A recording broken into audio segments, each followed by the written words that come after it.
আসন্ন ডাব্লিউবিপি পরীক্ষার কথা মাথায় রেখে আজ আমরা অঙ্কের একটা সেট প্র্যাকটিস করব। আজ 13 নম্বর প্র্যাকটিস সেট। চলো আজকের সেশন শুরু করা যাক। 3 টু দি পাওয়ার 21 কে 5 দিয়ে ভাগ করলে ভাগশেষ কত হবে?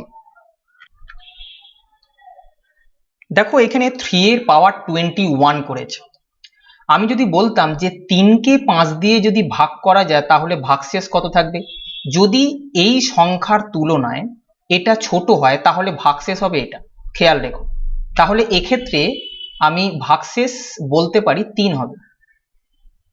বোঝা যাচ্ছে? যদি হরের তুলনায় লব ছোট হয় তাহলে সেটাই হবে ভাগশেষ। যদি 3 এর পাওয়ারটা আমি স্কোয়ার 2 করে দিতাম, তাকে যদি আমি 5 দিয়ে ভাগ করতাম কি হতো? তোমরা বলবে 3 এর স্কোয়ার মানে 9, 9 কে যদি 5 দিয়ে ভাগ করা যায় তাহলে ভাগশেষ হবে 4। দেখো 9 কে 5 দিয়ে ভাগ করে নাও, 5 একে 5, ভাগশেষ কত আসছে? 4। সেটা আমি এখানে লিখলাম। যদি আমি 3 এর কিউব করতাম, তাকে যদি 5 দিয়ে ভাগ করতাম, কেন ভাগটা সবসময় 5 দিয়ে করতে বলেছে। 3 এর কিউব মানে 27, 27 কে আমরা যদি 5 দিয়ে ভাগ করি, 5 5 এ 25, কত ভাগশেষ আসছে? 2। আমি এখানে লিখছি ভাগশেষ হবে 2। যদি আমি 3 টু দি পাওয়ার 4 কে 5 দিয়ে ভাগ করতাম তাহলে কত আসতো? 3 টু দি পাওয়ার 4 মানে 81, 81 কে 5 দিয়ে যদি ভাগ করা যায়, 5 16 80, তাহলে 1 ভাগশেষ আসছে। আমরা কতক্ষণ এরকম করব? যতক্ষণ না 1 ভাগশেষ আসে। বোঝা গেছে? এবারে দেখো যে 3 এর পাওয়ার কত হলো যাতে করে ভাগশেষ 1 আসছে। আমরা দেখতে পাচ্ছি 3 এর পাওয়ার 4 আসছে। এই যে পাওয়ার 4 আসছে, এই 4টা দিয়ে এই পাওয়ারটাকে ভাগ করবে। আমি 4 দিয়ে এই পাওয়ারটা দিয়ে এখানে যে পাওয়ারটা বলবে সেটাকে ভাগ করবে। 4 দিয়ে 21 কে যদি ভাগ করি তাহলে ভাগশেষ কত আসছে? 1। বোঝা গেছে? তখন আমি এই পাওয়ারে 21টাকে তুলে দিয়ে এই যে ভাগশেষটা আসবে সেটা এখানে লিখে দেবো। তাহলে এখন প্রশ্নটা কিরকম টার্ন করলো? 3 টু দি পাওয়ার 1 অর্থাৎ 3 কে 5 দিয়ে ভাগ করলে ভাগশেষ কত আসবে? বুঝতে পারছো?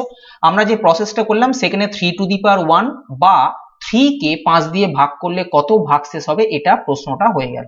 আমরা জানি 3 কে 5 দিয়ে যদি ভাগ করি ভাগশেষ হবে 3, যেটা আমাদের উত্তর এই প্রশ্নের জন্য। বোঝা যাচ্ছে? তাহলে এই অঙ্কগুলোর ক্ষেত্রে আমরা লবে যে সংখ্যাটা থাকবে অর্থাৎ যাকে ভাগ করতে বলা হবে তার পাওয়ারটাকে ইনক্রিজ করে করে যাব এবং এটা দিয়ে ভাগ করে দেখব যে কখন ভাগশেষ 1 আসছে। যে মুহূর্তে ভাগশেষ 1 আসবে সেই মুহূর্তে আমরা বলবো এই যে পাওয়ারটা আসছে এই পাওয়ারটাকে দিয়ে এখানে যে প্রশ্ন চেয়েছে সেই পাওয়ারটাকে ভাগ করব। ভাগ করার পর যে ভাগশেষটা আসবে সেইটা পাওয়ারে লিখবো। এটাকে 5 দিয়ে ভাগ করলে কত হয় তখন আমাদের অঙ্কটা করতে সুবিধে হবে। দুটি সংখ্যার গসাগু ও লসাগু যথাক্রমে 20 এবং 120। যদি একটি সংখ্যা অপরটির তুলনায় 50% বেশি হয় তবে ক্ষুদ্রতর সংখ্যাটি কত? দেখো আমরা একটা বেসিক ফর্মুলা জানি যে লসাগু ইনটু গসাগু, সেটা কি? দুটি সংখ্যার গুণফল।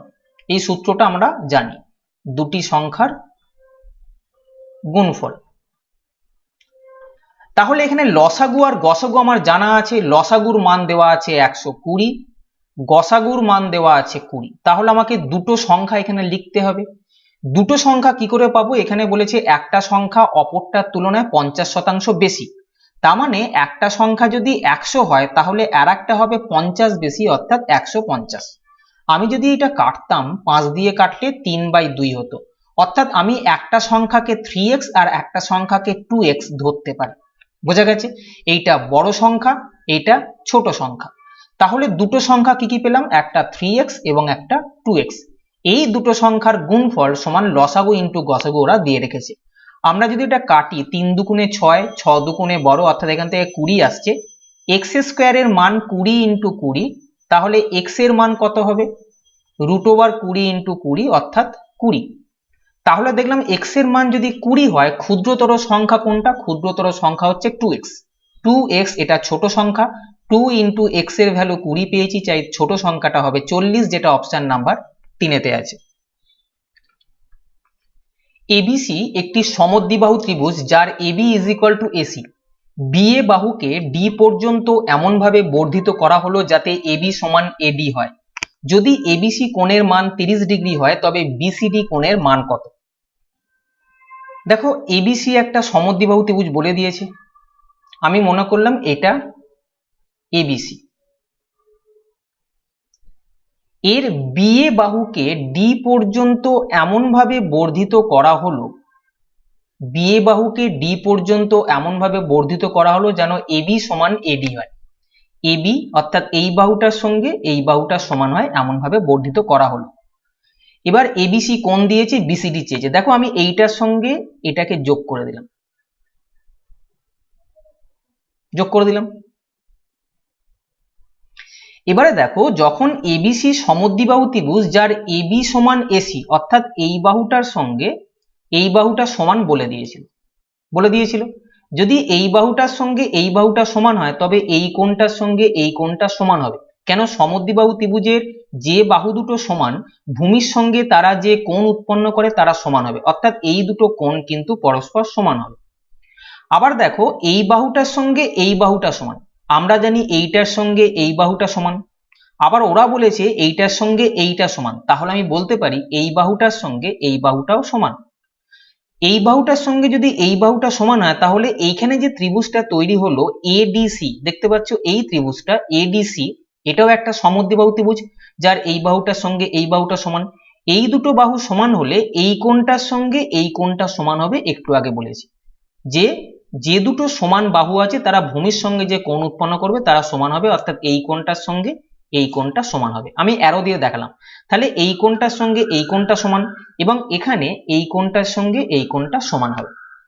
এবারে দেখো এখানে বলেছে এবিসি সমান 30 ডিগ্রি, এই কোণটা 30 ডিগ্রি বলা আছে। এটা যদি 30 হয়, আমি জানি এই কোণটার সঙ্গে এই কোণটাও সমান, তাহলে এটাও হবে 30 ডিগ্রি।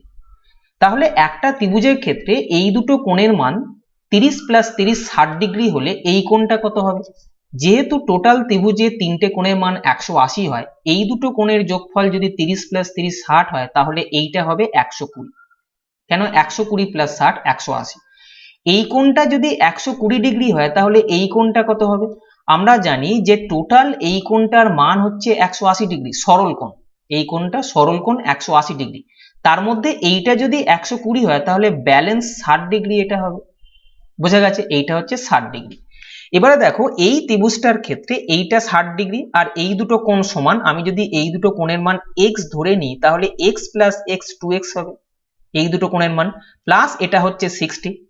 আমরা জানি ত্রিভুজের এই তিনটে কোণের মান কত হয়? 180, তাহলে 2x প্লাস 60 এর ভ্যালু 180 হলে 2x এর মান হবে 120, অর্থাৎ x এর ভ্যালু হবে 60 ডিগ্রি।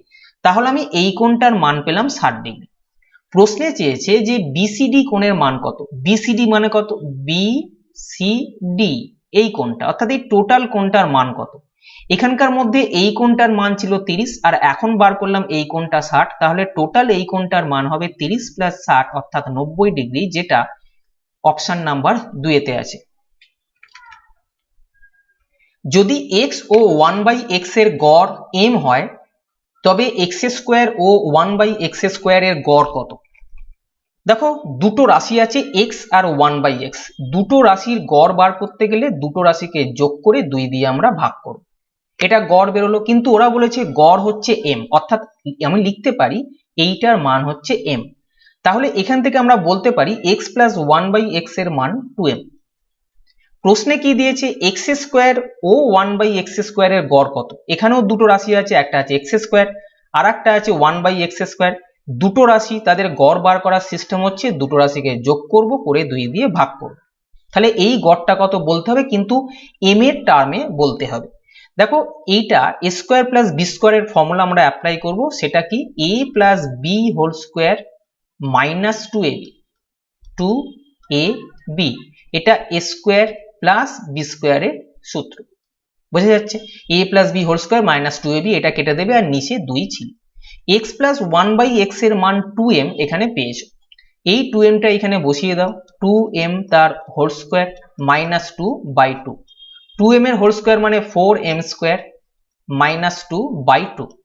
এখান থেকে যদি 2 কমন নাও তাহলে 2m স্কোয়ার মাইনাস 1 আসবে, নিচে 2 আছে, 2 কেটে দাও, তাহলে এই প্রশ্নের উত্তর হবে 2m স্কোয়ার মাইনাস 1, যেটা অপশন নাম্বার 3 তে আছে।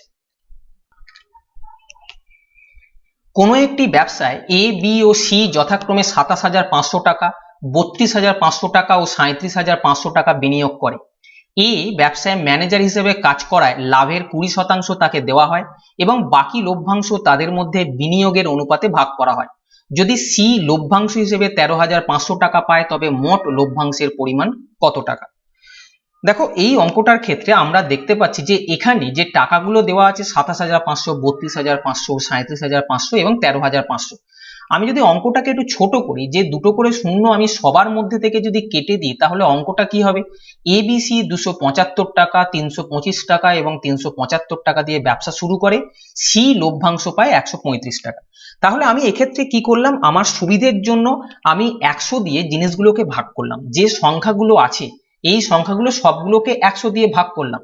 খেয়াল রেখো, আমি যেহেতু আমার সুবিধের জন্য 100 দিয়ে ভাগ করে নিয়েছি, তাই উত্তর যখন করব তখন কিন্তু লাস্ট পর্যন্ত যে ফিগার আসবে তাকে আমি 100 দিয়ে গুণ করে তবে আমি উত্তর বলবো। তাহলে আমাকে মনে রাখতে হবে, আমি যদি এখানে ভাগ করে নিই তাহলে লাস্টে 100 দিয়ে গুণ করতে হবে। যেহেতু 100 দিয়ে ভাগ করেছি, উত্তর করার সময় 100 দিয়ে গুণ করব, এটা মনে রাখবে। এবারে দেখো এবিসি আমাদের ক্যালকুলেশনটা ছোট হয়ে গেল। 275 টাকা এ দিয়েছে, বি দিয়েছে 325 টাকা এবং সি দিয়েছে 375 টাকা। এই রেশিওতে ওরা ব্যবসায় বিনিয়োগ করেছে। আমি যদি দেখি ওদের বিনিয়োগের অনুপাত কত, তাহলে 275, 325, 375। যদি 25 দিয়ে কাটা যায় তাহলে এটা হবে 11, এটা 13 এবং এটা 15। এটা 25 দিয়ে কাটলাম, বোঝা গেছে? তাহলে ওদের বিনিয়োগকৃত অর্থের অনুপাত 11:13:15। এবারে দেখো মোট বিনিয়োগকৃত রাশি যেটা হবে সেই অনুপাতে লভ্যাংশ সাধারণত বণ্টিত হয়। তাহলে লভ্যাংশের অনুপাতও কিন্তু 11:13:15 হবে। অর্থাৎ মোট 15 প্লাস 13 প্লাস 11, 15, 13, 28 আর 11, 39 যদি মোট লভ্যাংশ হয় তার মধ্যে এ পাবে 11, বি পাবে 13, সি পাবে 15। কিন্তু যে লভ্যাংশটা হয়েছে তার মধ্যে 20% আগে এ কে ম্যানেজার হিসেবে কাজ করার জন্য দেওয়া হয়ে গেছে। তাহলে 20% যদি দেওয়া হয়, যদি টোটাল 100% প্রফিট হয় তার মধ্যে 20% এ যদি নিয়ে নেয় তাহলে বাকি থাকলো কত? 80%। বলেছে এই 80% যে টাকাটা থাকবে সেই টাকাটা বিনিয়োগের অনুপাতে ভাগ করা হবে। তাহলে এখন যে টাকাটা ভাগ করা হবে সেটা হচ্ছে 80% টাকা। 80% মানে কি, যদি আমি এটা ফ্র্যাকশনে বার করি 80/100, এটাকে কাটলে আসবে 4/5। এই 4/5 অংশ যেটা বাকি আছে সেই টাকাটাকে ওরা বিনিয়োগকৃত অর্থের যে অনুপাত আছে সেই হিসেবে ভাগ করবে। তাহলে এই যে 4/5 টাকা আছে, এই 4/5 টাকার মধ্যে এখানে শুধুমাত্র বলেছে সি লভ্যাংশ হিসেবে 135 পেয়েছে। আমি দেখছি যদি 4/5 টাকা থাকে সি কত পাবে? 39 মোট, তার মধ্যে সি পাবে 15। অর্থাৎ 4/5 যে টাকা আছে তার মধ্যে সি পাবে 15/39 অংশ। বোঝা যাচ্ছে? টোটাল 39 এর মধ্যে সি পাবে 15, কিন্তু টাকাটা এখন 100% নেই, টাকাটা এখন 80% বা 4/5 অংশ আছে। তাহলে সি যেটা পাচ্ছে সেটা 4/5 ইন্টু 15/39। ওরা বলেছে সি পাচ্ছে 135 টাকা। খেয়াল করো আমি কিন্তু শূন্যগুলো কেটে দিয়েছি। এবার এইটা যদি আমি কাটি, 15 দিয়ে এটা কাটলে 9 হয়। তাহলে 4/5 এখানে বাই 39 সমান 9। আমি একের ভ্যালু কত বার করতে পারি? একের ভ্যালু হবে এইদিকে 9 ছিল, এই 39টা উঠছে আর এই 4/5টা এদিকে গেলে উল্টে যাবে 5/4। তাহলে এক অংশের ভ্যালু হচ্ছে 5/4। বোঝা গেছে? এক অংশের ভ্যালু 5/4। এক মানে কি? দেখো 4/5 অংশের ভ্যালু আমরা বার করেছিলাম। টোটাল এক মানে হচ্ছে মোট প্রফিট যেটা, সেটাকে আমরা টোটাল বলবো। যেমন প্রফিট বলতে আমরা 100% বুঝি, আবার এক বা টোটাল এক অংশ যেটাকে বলো তোমরা, সেই টোটাল একটা হচ্ছে কি আমাদের প্রফিট। তাহলে প্রফিটের পরিমাণ কত হচ্ছে? 9 × 39 × 5/4। এই টোটাল প্রফিট কিন্তু এইটা। কিন্তু আমি বলেছিলাম আমি যখন উত্তর করব তখন কিন্তু 100 দিয়ে গুণ করে নেব। তাই যেটা এখানে এসছে সেটাকে আমি 100 দিয়ে গুণ করে আমি বলবো এটা হবে আমাদের টোটাল প্রফিট। আমি যদি এটা কাটি এটা হবে 4 4 25 100। 25কে 5 দিয়ে গুণ করব, তাকে 39 দিয়ে গুণ করে যদি 9 দিয়ে গুণ করি 43,875 আসবে, যেটা অপশন নাম্বার 4 আছে। বোঝা গেছে? তাহলে আমাদের উত্তর হবে অপশন নাম্বার 4। তিনটি এককেন্দ্রীয় বৃত্তের ব্যাসার্ধের অনুপাত 4:5:7, ভিতরে দুটি বৃত্ত ও বাইরের দুটি বৃত্তের মধ্যবর্তী অংশের ক্ষেত্রফলের অনুপাত কত? দেখো তিনটে বৃত্ত আছে, এইটা, এইটা এবং এইটা। তার মধ্যে ভিতরের বৃত্ত হচ্ছে এইটা, তারপরেরটা হচ্ছে এইটা এবং তারপরের বৃত্তটা এইটা। এই বৃত্তগুলোর কেন্দ্র একটাই, অর্থাৎ এইটা, সেজন্য এখানে এক কেন্দ্রীয় বৃত্ত বলা হয়েছে। এদের ব্যাসার্ধের অনুপাত 4:5:7, অর্থাৎ ছোটটার ব্যাসার্ধ যদি 4 হয়, তারপরেরটা 5 এবং তারপরের বড়টার হবে ব্যাসার্ধ 7 ইউনিট। আমি এখানে ধরেই নিলাম যে ছোট বৃত্তের ব্যাসার্ধ 4 ইউনিট, তারপরেরটার 5 ইউনিট এবং তারপরেরটা 7 ইউনিট। এরা বলেছে ভিতরের দুটি বৃত্ত ও বাইরের দুটি বৃত্তের মধ্যবর্তী অংশের ক্ষেত্রফল কত। এটা মানে কি, আমি যদি বলি ভিতরের দুটি বৃত্তের মধ্যবর্তী অংশের ক্ষেত্রফল কত, দেখো ভিতরের দুটো বৃত্ত হচ্ছে এইটা আর এইটা, এই বৃত্তটার ক্ষেত্রফল আর এই টোটাল বৃত্তটার ক্ষেত্রফলের মাঝখানের অংশ হচ্ছে এইটা, খেয়াল করছো, এই অংশটা তোমাকে বার করতে হবে এবং বাইরের দুটো বৃত্তের মধ্যবর্তী অংশের ক্ষেত্রফল বার করতে হবে। বাইরের দুটো বৃত্ত মানে কি, এই বড় বৃত্তটা আর এই বৃত্তটার মধ্যবর্তী অংশ মানে হচ্ছে এই জায়গাটা, এই জায়গার ক্ষেত্রফল তোমাকে বার করতে হবে। এই দুটোর অনুপাত কত হবে ক্ষেত্রফল দুটোর, সেটাই কিন্তু এখানে প্রশ্ন। দেখো আমি যদি ভিতরের বৃত্ত দুটোর ক্ষেত্রফলের মাঝখানে কত অংশটুকু আছে সেটা যদি বার করার চেষ্টা করতাম, এই বৃত্তটার ব্যাসার্ধ কত ছিল, ছোটটা 4, তাহলে তার ক্ষেত্রফল কত হবে, পাই আর স্কোয়ার। জানো পাই আর স্কোয়ার হচ্ছে বৃত্তের ক্ষেত্রফল। আর তারপরেরটার ক্ষেত্রফল কত, তারপরেরটার ব্যাসার্ধ হচ্ছে 5, তাহলে তারপরেরটার ক্ষেত্রফল হবে পাই ইন্টু 5 স্কোয়ার। এই দুটো বৃত্তের ক্ষেত্রফলের মধ্যবর্তী অংশের ক্ষেত্রফল হবে এই বৃত্তের ক্ষেত্রফল মাইনাস এইটা। আমি একটু আগে বলেছিলাম এই বৃত্তটা আর এই বৃত্তটার মধ্যবর্তী অংশ হচ্ছে এইটা, তাহলে আমি এই বৃত্তের ক্ষেত্রফলটা যদি পরের বৃত্তটার টোটাল ক্ষেত্রফল থেকে বাদ দিই, তাহলে এই মধ্যবর্তী অংশের ক্ষেত্রফলটা পড়ে থাকবে।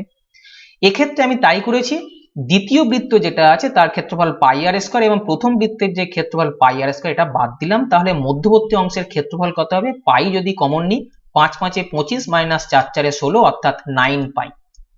এটা হলো ভিতরের যে বৃত্ত দুটো আছে তাদের মধ্যবর্তী অংশের ক্ষেত্রফল। একইভাবে বাইরের দুটি বৃত্তের মধ্যবর্তী অংশের ক্ষেত্রফল বার করতে হবে। বাইরের দুটো বৃত্ত মানে এই দুটো বৃত্ত। একই রকম ভাবে আমি দেখতে পাচ্ছি বড় বৃত্তটার ক্ষেত্রফল পাই ইন্টু 7 স্কোয়ার মাইনাস বাইরের দুটো মানে এই দুটো, খেয়াল রেখো, আর একটা হবে পাই ইন্টু 5 স্কোয়ার, আগের মতোই, খালি এটা বাইরের দুটো। তাহলে এখান থেকে পাই কমন নিলে 7×7=49 মাইনাস 5×5=25, এটা হবে 14 পাই, সরি 24 পাই হয়েছে। তাহলে বাইরের দুটো বৃত্তের মধ্যবর্তী অংশের ক্ষেত্রফল 24 পাই। ওরা বলেছে যে ভিতরেরটা এবং বাইরের দুটোর মধ্যবর্তী অংশের ক্ষেত্রফলের অনুপাত কত, ভিতরের মধ্যবর্তী অংশের ক্ষেত্রফল 9 পাই এবং বাইরের 24 পাই। আমি যদি পাই কাটি 3 দিয়ে কেটে নিই, 3 3 9 3 8 24, অর্থাৎ এই রেশিওটা হবে 3:8, যেটা অপশন নাম্বার 4-তে আছে। একটি প্রশ্নপত্রে 140টি প্রশ্ন আছে। একজন পরীক্ষার্থী প্রথম 80টি প্রশ্নের 70% সঠিক উত্তর দেয়, বাকি প্রশ্নগুলির কত শতাংশ সঠিক উত্তর দিলে সে মোট 60% নম্বর পাবে। দেখো এক্ষেত্রে প্রশ্নপত্রে 140টি প্রশ্ন আছে এবং আমি মনে করে নিলাম যে প্রতিটা প্রশ্নের মান সমান এবং সেগুলো হচ্ছে 1 নম্বরের প্রশ্ন, তাহলে 140টা প্রশ্ন 140 নম্বরের প্রশ্ন, এটা আমি বলতে পারি। এবার পরীক্ষার্থী কি করছে, 80টা প্রশ্নের 70% সঠিক উত্তর দিয়েছে। এখানে বলেছে যে সে মোটের উপর 60% নাম্বার পাবে। 140টা প্রশ্ন 140 নাম্বারের, সে মোটের উপর 60% নাম্বার পাবে, তাহলে সে কত নম্বর পাবে, 84 নম্বর তাকে পেতে হবে। খেয়াল রেখো এই নম্বরটা মোট পেতে হবে। এবারে ও প্রথম 80টা প্রশ্নের 70% সঠিক দিয়েছে, 80টা প্রশ্নের 70% সঠিক দিয়েছে, 80-র 70% মানে কত, 56, 56টা সে সঠিক দিয়েছে মানে 56 নম্বর সে পেয়েছে। এবারে প্রশ্ন কতগুলো বাকি থাকলো, দেখো বাকি প্রশ্ন মোট 140টা প্রশ্ন ছিল, তার মধ্যে 80টা দিয়ে দিয়েছে, তাহলে বাকি প্রশ্ন হচ্ছে 60। এই 60টা বাকি প্রশ্ন আছে, তাকে মোট পেতে হবে 84, সে পেয়েছে 56, তাহলে তাকে এখনো কত নম্বর পেতে হবে? নম্বর এখনো কত পেতে হবে? সেটা হচ্ছে 84 মোট পেতে হবে, তার মধ্যে 56 নম্বর সে পেয়ে গেছে, তাহলে এখনো 28 নম্বর পেতে হবে। প্রশ্ন কটা বাকি আছে? 60টা প্রশ্ন বাকি আছে। এই 60টা বাকি প্রশ্নের মধ্যে এখনো তাকে 28 পেতে হবে, তাতে করে তার ওভারঅল 84 মার্কস আসবে। 60-এর মধ্যে যদি 80 পেতে হয় কত পার্সেন্ট পেতে হবে, এটাই কিন্তু প্রশ্ন। এটা যদি কাটি তাহলে 28 কে 5 দিয়ে গুণ করব, 140/3, এটাকে ভাগ করলে 46.2% আসবে, যেটা অপশন নাম্বার 3-এতে আছে। দুটি বস্তুর প্রতিটি 10,384 টাকায় বিক্রি করা হলো। একটি বস্তু বিক্রি করে 18% লাভ হলো ও অপরটি বিক্রি করে 12% ক্ষতি হলো। মোটের উপর কত টাকা লাভ বা ক্ষতি হলো? দেখো এক্ষেত্রে টোটাল সেলিং প্রাইস বা বিক্রয় মূল্য কত? টোটাল সেলিং প্রাইস সেটা হবে 10,384 টাকা করে বিক্রি করছে প্রতিটা, তাহলে দুটো বস্তুর বিক্রয় মূল্য হবে 10,384 গুণিতক 2 সমান 20,768 টাকা। এটা হচ্ছে টোটাল বিক্রয় মূল্য। আমি এবার যদি ক্রয় মূল্য বার করি, যে প্রথমটার ক্রয় মূল্য কত হবে? 18% লাভ হয়েছে 10,384 টাকায় বিক্রি করে, 10,384 টাকায় বিক্রি করে 18% লাভ হবে। বেস ফিগার 100, 18% লাভ হচ্ছে মানে এর সঙ্গে 18 যোগ করে নাও। এবার আমি কি চাইছি? 10,384 টাকায় বিক্রি করে লাভ হয়েছে, আমি ক্রয় মূল্য বার করতে চাইছি। যেহেতু 10,384 টাকায় বিক্রি করে লাভ হয়েছে তাই ক্রয় মূল্য কম ছিল, যাই কম বললাম তাই এদের মধ্যে কম ফিগারটা উপরে বসাও আর বাকি ফিগারটা নিচে বসাও। বোঝা গেছে? এটা দিয়ে আমি যদি কাটি 88, তাহলে কস্ট প্রাইস হবে 8,800 টাকা প্রথমটা। দ্বিতীয়টার কস্ট প্রাইস কত হবে? দেখো দ্বিতীয়টা 10,384 টাকায় বিক্রি করেছে, দ্বিতীয়টার ক্ষেত্রে 12% ক্ষতি হয়েছে। বেস ফিগার 100, 12 ক্ষতি হয়েছে মানে 100 থেকে 12 বাদ দাও, 88। আমি বললাম 10,384 টাকায় বিক্রি করে ক্ষতি হয়েছে, তার মানে ক্রয় মূল্যটা বেশি ছিল। যাই বললাম ক্রয় মূল্য বেশি ছিল, তাই এদের মধ্যে বেশি ফিগারটা আমি যেটা বলবো বেশি ছিল, এই যে বেশি বললাম তাই এদের মধ্যে বেশি ফিগারটা উপরে বসবে আর বাকি ফিগারটা নিচে বসবে। 88 118 হবে, তার কারণ দেখো এইখানে এই সবে কেটেছে, 88 118। তাহলে এক্ষেত্রে বিক্রয় মূল্য 11,800 টাকা, তাহলে ক্রয় মূল্য 11,800 টাকা। এই দুটো বস্তুর মোট ক্রয় মূল্য কত হবে? এই দুটোকে যোগ করে দেবো, তাহলে মোট ক্রয় মূল্য আমি পেয়ে যাব। ক্রয় মূল্য কত হচ্ছে? 20,600 টাকা। তাহলে দুটো বস্তুর ক্রয় মূল্য পেলাম 20,600 টাকা আর দুটো বস্তু বিক্রি করেছে 20,768 টাকা। তাহলে বিক্রি করে লাভ হয়েছে কত টাকা? লাভ হয়েছে 20,768 টাকায় বিক্রি করেছে, ক্রয় মূল্য 20,600, এটা যদি বাদ দিই 168 টাকা লাভ হয়েছে, যেটা অপশন নাম্বার 4-এতে আছে। একটি নির্দিষ্ট পরিমাণ টাকা সরল সুদে খাটানো হলো। 5 বছর পর প্রাপ্ত টাকার পরিমাণ 3 বছরে প্রাপ্ত টাকার পরিমাণের 1/4 গুণ হলে সুদের হার নির্ণয় করো। কি বলেছে? একটা টাকা রাখা হয়েছে, জানা নেই সেই টাকার পরিমাণ, সেই টাকাটা 5 বছর পর যে টাকাটা হবে তার পরিমাণ হবে 3 বছরে যে টাকাটা হবে তার 1/4 গুণ। আচ্ছা 1/4 কে আমি যদি এইভাবে লিখি, এটাকে 5-এর 4 লেখা যায়, অর্থাৎ 3 বছর পরে যদি 4 টাকা পাওয়া যায়, 5 বছর পরে পাওয়া যাবে 5 টাকা। এটার মানে তাই 5 বছর পর প্রাপ্ত টাকার পরিমাণ 3 বছরে প্রাপ্ত টাকার পরিমাণের 1/4 বা 5-এর 4 গুণ। এই যে টাকার পরিমাণের যার সঙ্গে বলেছে, এটা 3 বছরে বলেছে, তাই 3 বছরে যদি 4 টাকা পাওয়া যায়, 5 বছরে পাওয়া যাবে 5 টাকা। আমি ক্যালকুলেশনের সুবিধার জন্য এটাকে 400 টাকা, এটাকে 500 টাকা মনে করলাম। দেখো কোনো একটা টাকা আছে যেটা 3 বছরের শেষে 400 টাকা পাওয়া যাবে, সেই টাকাটাই 5 বছর পরে 500 টাকা পাওয়া যাবে। আমি দেখলাম এখানে ইন্টারেস্ট কত হচ্ছে, 400 থেকে 500 হচ্ছে, মানে ইন্টারেস্ট হচ্ছে 100 টাকা। এই ইন্টারেস্টটা কত বছরে পাওয়া যাচ্ছে?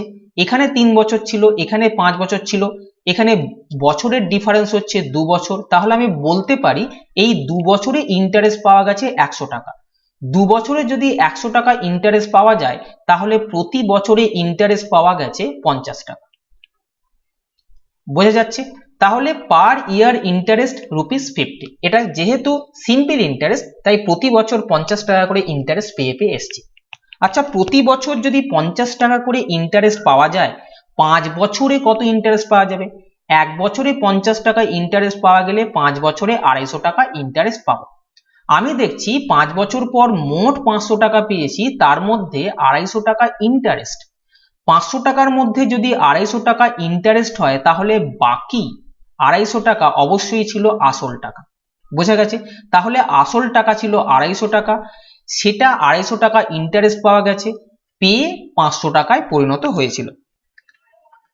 তাহলে আমি বলতে পারি যদি আমি 250 টাকা রাখি, প্রতি বছর 50 টাকা করে ইন্টারেস্ট পাবো। খেয়াল রেখো, এখানে আমি বার করেছিলাম ইন্টারেস্ট প্রতি বছর 50 টাকা করে। তাহলে ব্যাংকে যদি আমি 250 টাকা রাখি, প্রতি বছর 50 টাকা পাবো। তাহলে 250 টাকায় যদি 50 টাকা ইন্টারেস্ট যায়, ইন্টারেস্টের হার কত? তাহলে আমি 100 দিয়ে গুণ করব। গুণ করলে এটা কাটলে পাচ্ছি 20%, অর্থাৎ রেট অফ ইন্টারেস্ট 20%, যেটা অপশন নাম্বার 2 তে আছে। বাৎসরিক 8% সুদের হারে 12,500 টাকার 1 বছরের সুদের পার্থক্য নির্ণয় করো যখন টাকাটি 6 মাস অন্তর ও 1 বছরের জন্য চক্রবৃদ্ধি সুদের হারে খাটানো হয়। কি মানে? 12,500 টাকা রাখা হয়েছে, বলা হচ্ছে যে টাকাটাকে খাটাবো একটা ইয়ারলি 1 বছরের জন্য, আর একটা 6 মাস অন্তর ইয়ারলি 1 বছরের জন্য খাটাবো। আমি যখন 1 বছরের জন্য 12,500 টাকাটা খাটাবো, তখন আমি ইন্টারেস্ট 1 বছরের শেষে 8% পাবো, অর্থাৎ ইন্টারেস্ট পাবো কত?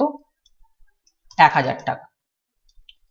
এটা কি হলো? এটা হচ্ছে 1 বছর পরে যদি আমি চক্রবৃদ্ধি সুদের হারে খাটাই, তোমরা জানো 1 বছর পরে চক্রবৃদ্ধি সুদের হার আর কম্পাউন্ড ইন্টারেস্ট আর সিম্পল ইন্টারেস্ট সেম হয় 1 বছরের জন্য, যদি ওটা বাৎসরিক হিসেবে খাটানো হয়। তাহলে 1 বছরের শেষে আমি 1000 টাকা ইন্টারেস্ট পাচ্ছি। আবার এই টাকাটাই যদি আমি 6 মাস অন্তর খাটাই, সেক্ষেত্রে রেট অফ ইন্টারেস্টটা হাফ হয়ে যাবে। কেন? আমি 6 মাস অন্তর খাটাচ্ছি, 1 বছরকে দুটো পার্টে ভাগ করছি, 6 মাস আর 6 মাস। যেহেতু দুটো পার্টে ভাগ করছি, তাই 2 দিয়ে রেট অফ ইন্টারেস্টকে ভাগ করে আমি বলবো এখানে 4% ইন্টারেস্ট পাবো, এখানে 4% ইন্টারেস্ট পাবো।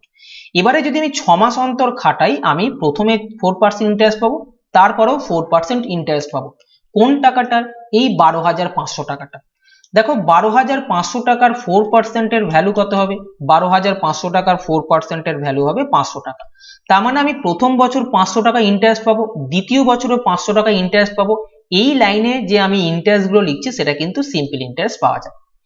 এবার প্রথম বছরের শেষে আমি সিম্পল ইন্টারেস্ট আর কম্পাউন্ড ইন্টারেস্ট জিরো জানি। যারা ভিডিওটা প্রথম দেখছো তাদের বলবো কম্পাউন্ড ইন্টারেস্টের চ্যাপ্টারটা একটু দেখে নাও। যে ভিডিওগুলো আছে সেই ভিডিওগুলো দেখলে এই কনসেপ্টটা ক্লিয়ার হবে, যেখানে বলা হয়েছিল যে একটা ব্লক পিরিয়ডের শেষে সিম্পল ইন্টারেস্ট আর কম্পাউন্ড ইন্টারেস্ট সবসময় একই হয়, তার মানে তাদের মধ্যে পার্থক্য শূন্য হয়। আমি এই লাইনে সিধে যে ফিগারগুলো লিখবো সেগুলো হচ্ছে সিম্পল ইন্টারেস্ট এবং কম্পাউন্ড ইন্টারেস্টের পার্থক্য। দেখো এখানে শূন্য হলো, এবার এখানে ইন্টারেস্ট কত হবে? এই যে টাকাটা থাকবে এই টাকাটার আবার 4% ইন্টারেস্ট এখানে বসবে। কেন? যেহেতু আমি এখানে 4% করে এখনো রেট অফ ইন্টারেস্ট জানি, 6 মাস অন্তর যেহেতু খাটানো হয়েছে। 500 টাকার 4% কত হবে? 20 টাকা। এই যে টোটাল ফিগারটা লিখলাম, এই টোটাল ফিগারের যোগফলটাই হবে কম্পাউন্ড ইন্টারেস্ট, যদি হাফ ইয়ারলি বা 6 মাস অন্তর টাকাটাকে খাটানো হয়। তাহলে আমি 6 মাস অন্তর যদি টাকা খাটানো হয়, মোট কম্পাউন্ড ইন্টারেস্ট কত পাবো? 500 প্লাস 500 1000, 1000 প্লাস 20 1020 টাকা। বোঝা গেছে?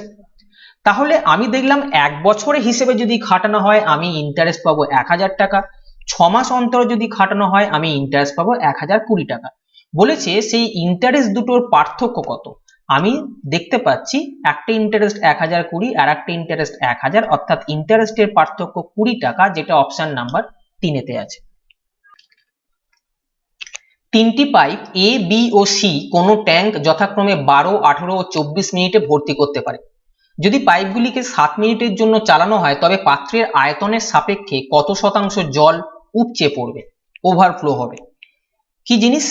তিনটে পাইপ আছে যারা 12, 18 এবং 24 মিনিটে একটা ট্যাঙ্ক ভর্তি করতে পারে।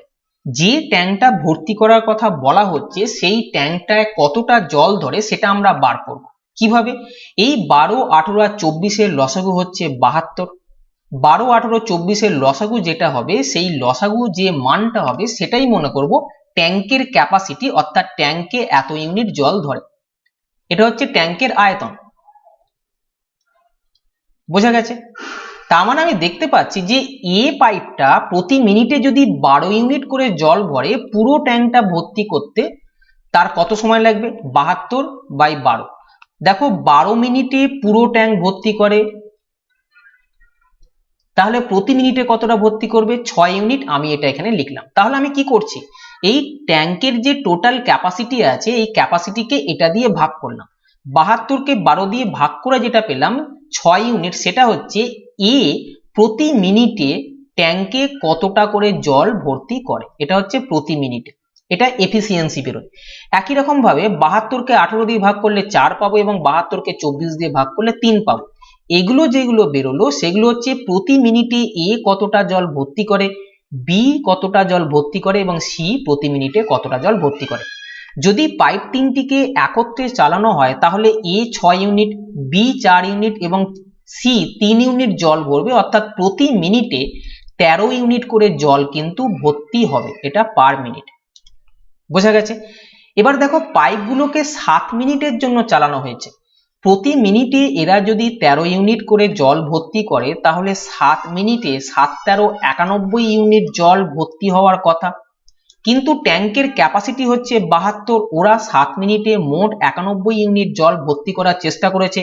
তাহলে 91 জল ভর্তি করার চেষ্টা করছে, কিন্তু ট্যাঙ্কে যেহেতু 72 জল ভর্তি হয় তাহলে বাকি যে 19 থাকছে সেটা ওভারফ্লো হয়েছে বা উপচে পড়ে গেছে। কেন, ট্যাঙ্কে তো 72-এর বেশি জল ধরবে না, আর তিনটে পাইপ মিলে 91 ইউনিট জল টোটাল ভর্তি করার চেষ্টা করেছে, তাহলে বাকিটা অবশ্যই উপচে পড়েছে।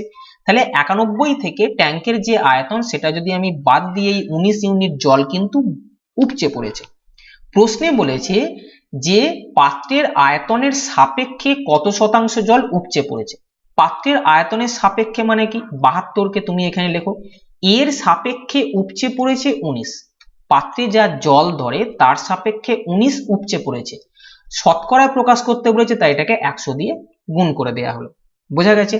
এটা যদি আমি 4 দিয়ে কাটি, 4 18 72, 4 25 100, 19কে 25 দিয়ে গুণ করলে 475 আসবে, 475/18। এটাকে যদি ক্যালকুলেশন করো 26 পূর্ণ 7-এর 18% আসবে, যেটা অপশন নাম্বার কোথায় আছে? 1-এ। একটি নৌকা কোনো দূরত্ব স্রোতের প্রতিকূলে যেতে যে সময় নেয় অনুকূলে গেলে তার অর্ধেক সময় নেয়। স্থির জলে নৌকার বেগ ও স্রোতের বেগের অনুপাত কত? দেখো আমরা বেসিক যে জিনিসটা জানি সেটা হচ্ছে distance is equal to speed into time. যদি ডিস্টেন্সটা ফিক্স থাকে সেটাকে আমরা 1 মনে করে নেব, তাহলে speed is equal to 1/t হবে, অর্থাৎ স্পিডের রেশিও আর টাইমের রেশিও পরস্পর উল্টো হবে যদি ডিস্টেন্সটা ফিক্স থাকে। যে দূরত্ব অনুকূলে যাচ্ছে সেই দূরত্বই প্রতিকূলে ফিরে আসছে, তাই ডিস্টেন্সটা ফিক্সড। ডিস্টেন্স ফিক্সড তাই এটাকে আমি 1 মনে করলাম, যেটাকে ফিক্সড বলবে সেটাকে 1 মনে করে নাও, ক্যালকুলেশনের সুবিধা হবে। তাহলে speed is equal to 1/t হবে, অর্থাৎ স্পিডের রেশিও আর টাইমের রেশিও পরস্পর উল্টো হবে। তাহলে এই অঙ্কটার ক্ষেত্রে এখানে অনুকূল আর প্রতিকূলে একটা কথা বলেছে, অনুকূল আর প্রতিকূল। তোমরা জানো অনুকূল বেগ মানে হচ্ছে নৌকার বেগ প্লাস স্রোতের বেগ থাকে, আর প্রতিকূল বেগ মানে হচ্ছে নৌকার বেগ থেকে স্রোতের বেগটা মাইনাস করতে হবে। এবারে এখানে দিয়েছে যে অনুকূলে গেলে তার অর্ধেক সময় লাগে, প্রতিকূলে যেতে যা সময় লাগে অনুকূলে যেতে তার অর্ধেক সময় লাগে। প্রতিকূলে যেতে যদি 2 ইউনিট সময় লাগে তাহলে অনুকূলে তার অর্ধেক অর্থাৎ 1 ইউনিট সময় লাগবে। এটা আমি কি করলাম, টাইমের রেশিও বার করলাম। বোঝা গেছে? আমরা জানি টাইমের রেশিও আর স্পিডের রেশিও পরস্পর উল্টো হবে, যেহেতু এখানে ডিস্টেন্সটা ফিক্সড। তাহলে স্পিডের রেশিও কি হবে, এর ঠিক উল্টো, অর্থাৎ 1:2 আছে, স্পিডের রেশিও হবে 2:1। অনুকূল বেগ যদি 2 হয় প্রতিকূল বেগ হবে 1।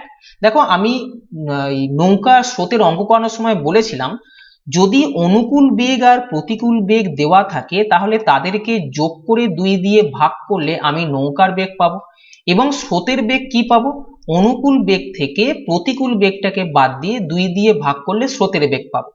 আমি যদি এখান থেকে নৌকার বেগ বার করতে চাই তাহলে নৌকার বেগ কত পাবো, অনুকূল বেগ আর প্রতিকূল বেগকে যোগ করো, 2 + 1 3, তাকে 2 দিয়ে ভাগ করব, যেটা আমি এখানে বলেছি। আর স্রোতের বেগটা কি পাবো? স্রোতের বেগ পাবো অনুকূল বেগ থেকে প্রতিকূল বেগটা মাইনাস করে 2 দিয়ে ভাগ। অনুকূল বেগ 2 আছে, প্রতিকূল বেগ আছে 1 আছে, এই দুটোকে বিয়োগ করব, 2 থেকে 1 বাদ দিলে 1 হয়, তাকে 2 দিয়ে ভাগ করব। তাহলে নৌকার বেগ আর স্রোতের বেগ আমি পেয়ে গেলাম। এখানে বলেছে নৌকা আর স্রোতের বেগের অনুপাত কত। নৌকার বেগ পেয়েছি 3/2, স্রোতের বেগ পেয়েছি 1/2, তাহলে রেশিও হবে 3:1, যেটা অপশন নাম্বার 4-এতে আছে। যদি x এর মান এটা হয় তবে x এর একক স্থানীয় মান কত হবে, অর্থাৎ ইউনিট ডিজিট কত, সেটা প্রশ্ন করেছে। দেখো ইউনিট ডিজিটের ক্ষেত্রে আমি বলেছি পাওয়ারে যে সংখ্যাগুলো থাকবে তাকে 4 দিয়ে সবসময় ভাগ করো, ভাগ করার পর যেটা ভাগশেষ থাকবে এই পাওয়ারটা কেটে সেই ভাগশেষ লিখে দেবে। যদি 4 দিয়ে ভাগ করে সম্পূর্ণভাবে মিলে যায় তাহলে পাওয়ারে সবসময় 4 বসিয়ে রাখবে। যেমন আমি যদি এইটার ক্ষেত্রে বলি যে এখানে পাওয়ারে কত আছে, 24 আছে, আমি 4 দিয়ে 24কে ভাগ করে দেখছি 4 × 6 = 24, পুরোপুরি মিলে যাচ্ছে। যদি পুরোপুরি মিলে যায় অর্থাৎ ভাগশেষ না থাকে তখন পাওয়ারটা কেটে এখানে 4 লিখে দেবে। যেমন এক্ষেত্রে আমি যদি 38কে 4 দিয়ে ভাগ করি 4 × 9 = 36 হয়, কত ভাগশেষ থাকছে, 2। 4 × 9 = 36, 2 ভাগশেষ থাকছে, যে ভাগশেষ থাকছে সেটা উপরে লিখে দাও। এখানেও সেরকম 4 দিয়ে যদি আমি 54কে ভাগ করি 4 × 13 = 52, ভাগশেষ কত থাকছে, 2, আমি এটা এখানে লিখলাম। যেহেতু ইউনিট ডিজিট বার করতে বলেছে তাই আমি এই ফিগার গুলোকে রাখবো না, শুধু একক অঙ্ক যেগুলো আছে সেগুলোকে রাখবো। এটাকে ফ্রেশ করে লিখলে আমি যেটা পাচ্ছি যে ইউনিট ডিজিট এখানে 3 ছিল, তার পাওয়ারে 4 আছে, মাইনাস এখানে ইউনিট ডিজিট 7 আছে, তার পাওয়ারে 2 আছে, এবং এখানে ইউনিট ডিজিট 6 আছে, তার পাওয়ারে 2 আছে। আমি যদি 3^4 করি ইউনিট ডিজিট কত হবে, 3^4 মানে 81, 81-র 1, আমি শুধুমাত্র ইউনিট ডিজিটটা লিখবো। এখানে 7 × 7 = 49, 49, একক স্থানে কত আছে, 9, আমি শুধু 9 লিখবো। আর এখানে 6 × 6 = 36, একক স্থানে কত আছে, 6, আমি 6টা লিখবো। এখানে যেগুলো যোগ বিয়োগ হয় সেটা করে নাও। দেখো 6-এর 1-এ 7 যোগ করলে হয় -9, 7 থেকে 9 বাদ দিতে হবে। খেয়াল রেখো একটা বিয়োগ আছে, যেখানে তুমি বিয়োগ করছো কিন্তু ইউনিট ডিজিটটা বিয়োগ করছো, মানে এখানে কোনো সংখ্যা আছে, এখানে কিছু আরো সংখ্যা আছে, এরকম একটা বিয়োগ, বুঝতে পারছো? সেক্ষেত্রে আমরা কি করব, আমরা বলি 9 কত দাও 17, 9-এর পর 10, 11, 12, 13, 14, 15, 16, 17, অর্থাৎ 8 দিলাম, এটা হবে আমাদের ইউনিট ডিজিট। যখন বিয়োগ করতে এরকম অসুবিধে হয়, দেখো 7 - 9 -2 আসছে, -2 অ্যান্সার হবে না, একক স্থানীয় অঙ্ক সবসময় পজিটিভে হবে। যদি এরকম আসে তখন এখানে এটাকে 7 না ভেবে 17 করে নাও, তোমাদের সুবিধে হবে। তাহলে দেখো আমি বলবো 17 থেকে 9 যদি বাদ দিই কত হবে, তোমরা বলবে 9-এর 8-এ 17, অর্থাৎ একক স্থানে 8 থাকবে, যেটা অপশন নাম্বার 4-এতে আছে। 100 মিলি পরিমাপের একটি বোতলে অ্যাসিড ও জলের অনুপাত 1:4 এবং 200 মিলি পরিমাপের ওয়াইটি বোতলে অ্যাসিড ও জলের অনুপাত 3:17। বোতলগুলির মিশ্রণ যদি একটি বড় পাত্রে ঢালা হয় তবে অ্যাসিড ও জলের অনুপাত হয় 19:91। x/y এর মান কত? দেখো এক একটা বোতলে 100 ml করে জল ধরে, এরকম এক্সটা বোতল আছে, তাহলে 100 ml পরিমাপে এক্সটা বোতলের মধ্যে 100x পরিমাণ টোটাল মিশ্রণ আছে, তাই না? এক একটা বোতলে 100 করে থাকলে এক্সটা বোতলে 100xটা টোটাল আছে।